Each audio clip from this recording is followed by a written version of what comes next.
that work for everybody? Yeah. Okay. Yeah. If you could park Yep. Right in front of the stand cap. Yes. Yeah. Perfect. Okay, well then you two can scoot back a Okay, little bit, yeah. since you're not needed to hold the mic. Thanks, Nathan. You're Go welcome. sit in the car way over there. Always happy to do some shoulder work. Nathan's old He makes a school. great mic stand. You're old school. Better than me. I got short Nathan, if you could just kneel down there. I might and kneel just down, kinda yeah. hold it I on wouldn't your mind head. doing that if you guys needed that. Just turn sideways as you do it. Inhale and hold the breath. Sorry, I didn't even, I didn't hear, sorry, I was distracted. So, Major Janice Bachstruck, she's over force investigations. She's going to be able to provide an update on the shooting that happened. Is there? And then she'll be able to share an update. So, what is that? Oh.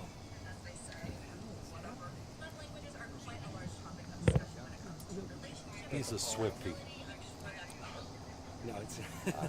All right, so she'll be able to walk through a preliminary statement of what happened, and then we'll be able to answer some questions. Okay, let me make sure I have it all in my mind here. Okay, Come up to the Step in mic as a close little as bit, there you you can, go. okay. Janice Bachstruck, Major Janice Bachstruck, Bockstruck, Deputy Commander, Bureau Professional Standards. What happened after today? So we're going to start with this morning at approximately 7:50 a.m. There was a shooting at the White Castle in Bellefontaine Neighbors. That jurisdiction did their investigation and ultimately put out a wanted for a vehicle that was involved in that shooting. Around 9 a.m. this morning, St. Louis Real-Time Crime Center put out announcements of license plate recognition reader of that vehicle by its plate, wanted, and officers then were immediately behind the vehicle and attempted to stop that vehicle. That vehicle fled from those officers and they lost sight of it. Shortly after that, they located the vehicle again in the 4100 block of California, where it fled from them again. They announced the direction of travel of that vehicle, and additional officers then encountered a female walking away from the wanted vehicle from the White Castle shooting, armed with a firearm. As the female was walking away, the officers gave her verbal commands to which she did not comply. The officers then discharged their weapons at the female, striking her. The female wanted subject then placed her firearm to her chin and discharged that weapon. Additional officers were in the area and arrived immediately, rendered first aid to the female in an attempt to save her life. Upon EMS's arrival, it was learned that she died at the scene here today. Where was the license plate reader that picked her up, where the pursuit actually started? So the license plate recognition readers actually, first engagement was in the area of, I want to say Lafayette, and it was in the 3rd District, someplace north of here. And can you tell us more about the Bellefontaine Neighbors shooting? What happened there, and how was she connected? The only thing we have from Bellefontaine Neighbors in our preliminary investigation and a statement from them was that the vehicle approached the White Castle in Bellefontaine Neighbors. A person exited the vehicle in certain clothing and masked, entered the White Castle, immediately shot a cook there, and then left. There was no robbery involved in that. Do you have the age of the woman who was killed here? I don't have that Do you have an information right approximate age? now.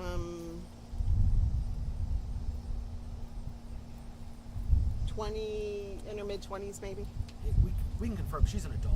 She's an adult. She's mid to late 20s is where I would put it. What was she doing down Injuries to here? the guy at the White Castle.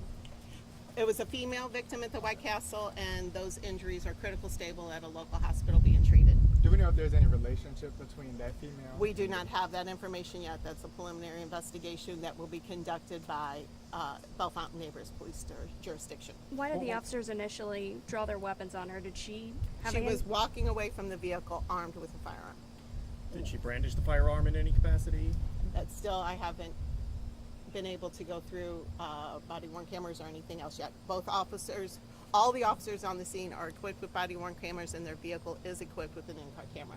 That's all part of the investigation. I don't want to comment on that until I have done a deeper investigation. What was she doing down here? Did she live around here or work around here? Not that I know of. What was the firearm? Was it a handgun, a rifle? There was actually a firearm in her hand, which is a pistol, and an additional firearm in her possession. How many officers were involved in this shooting? 2 officers. 2 officers discharged firearms. Multiple officers were on the scene. Additional separate officers rendered first aid immediately. Did bullets hit any structures around the area? Not that we know of. Can you speak to what the other firearm was that I guess was on her possession, or do you know which one was used in the White Castle shooting? No, I do not. Were they I don't have that automatics or information. revolvers? Semi-automatics or revolvers? Pistols. Yes, So right that's now what it it is suicide. I cannot tell you what injury. That's a medical examiner question. Okay? So what we do know is officers, and she was struck in the lower extremities. Was anyone else in the car with her at any point during police contact with her? Not that we know of. Do we know who the car is coming back to? Is it coming back to her, or is it someone else's car? It is not coming back to her. She was the only driver, right? Only person in the car. Only occupant. Okay? There's been some little clusters of... Was it a pursuit, or like how you said they were following? The LPR cameras announced it. They attempted to curb her. She fled. They lost sight of it. They then saw it again parked. Tried to approach it. She fled again.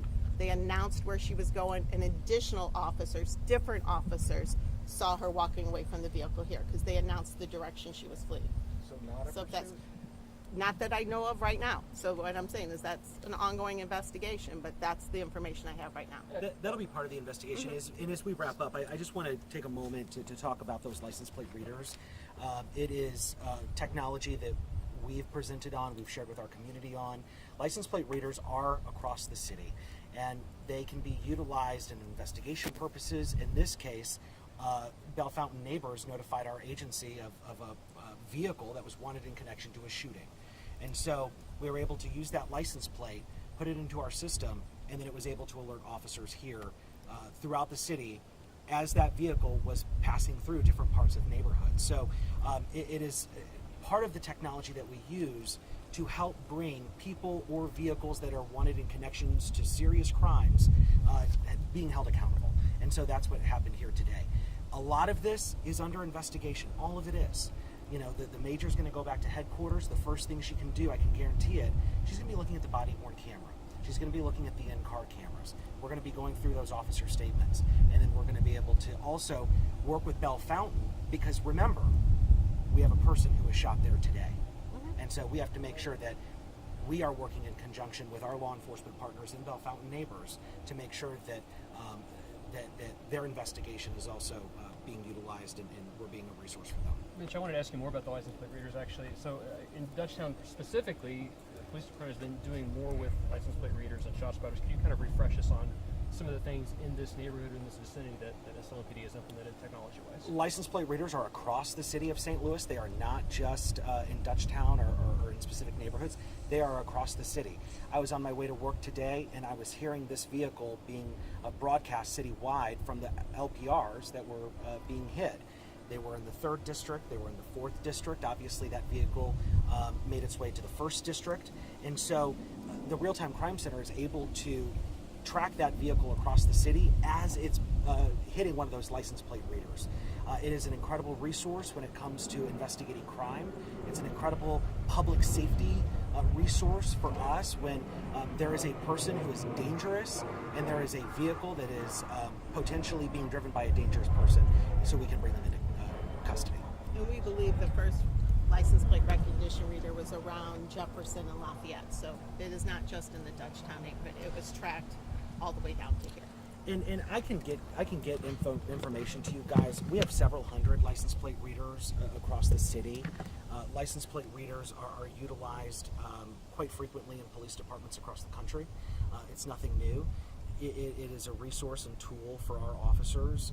It's again, today there was a vehicle that was involved in a shooting of a reckless person who opened fire in a White Castle.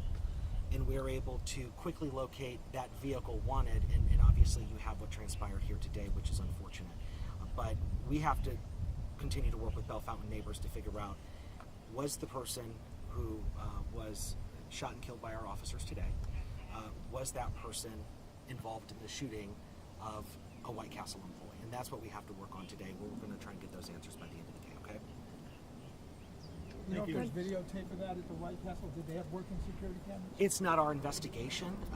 That's going to be worked by Bell Fountain Neighbors Police. I can confirm, though, that Bell Fountain Neighbors Police detectives were here on the scene. They were able to continue to work their investigation because they have many questions, too, that they need answers to. So that'll be a question for Bell Fountain Neighbors. And to your question in terms of, you had asked about a suicide, that's going to be up for the medical examiner to decide. Remember, there's checks and balances here, and we have to have the medical examiners involved. And I can also confirm that members of the Circuit Attorney's Office were also here. That's nothing new. They're here. They respond to every officer involved shooting because we have to make sure there's checks and balances in every police involved shooting. And Mitch, with that, you just mentioned, obviously the officers who did the shooting, is there a process for them after this? They are. They'll be put on administrative leave. I mean, that's normal. We have to make sure that we collect their interviews. They're going to be interviewed by force investigators. We have to make sure that they're okay. I mean, they were involved in a very they're involved in a very traumatic incident, and so we have to make sure that they're okay, all while force investigators continue to work their investigation. Do you want to speak more to that process? No, I mean, there's just a process. It's just and I the normal believe procedure. It's important for everyone. Okay. Thank you. Thank Thank you, guys. Thank you, guys.